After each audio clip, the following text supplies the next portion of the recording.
A monastery founded in the 7th century by Peter, king of Mercia, was raided and demolished by Vikings in 870 AD.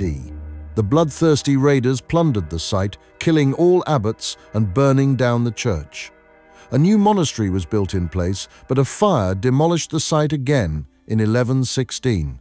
But soon after, the construction of England's one of the most monumental buildings, Peterborough Cathedral, started in 1118.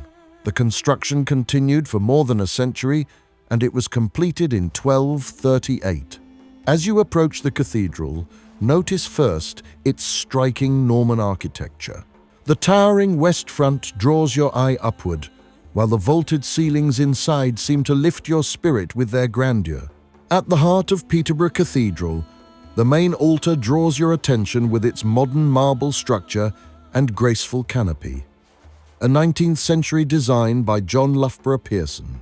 As you move through the interior, your eyes are guided along the monumental Romanesque arches of the nave, each supported by vast piers, until they rest upon the rare and ornate painted wooden ceiling above. The oldest burials in the cathedral are of the early abbots from the 12th century, whose stone sarcophagi are exhibited in the garden as later religious and civil figures were laid to rest inside. Within Peterborough Cathedral rests the tomb of Katharine of Aragon, the first wife of Henry VIII. Born in Spain in 1485, she became Queen of England in 1509, but her failure to produce a male heir placed her at the centre of one of history's great turning points.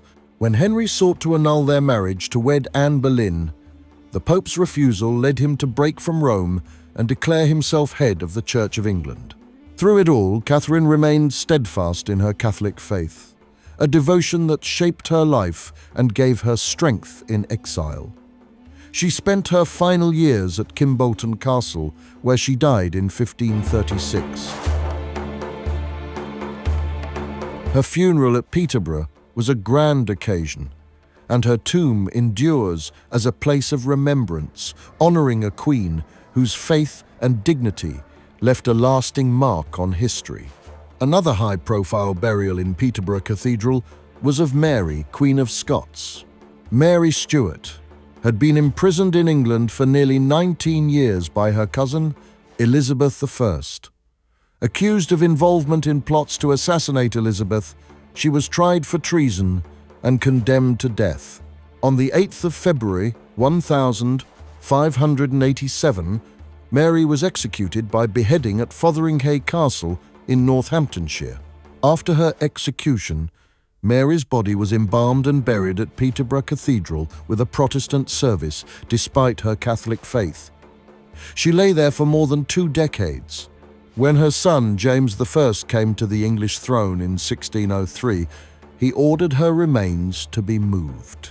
In 1612, her body was reinterred with great ceremony in Westminster Abbey, London, where she was laid to rest in a grand tomb opposite that of Elizabeth I, symbolically uniting the 2 queens in death.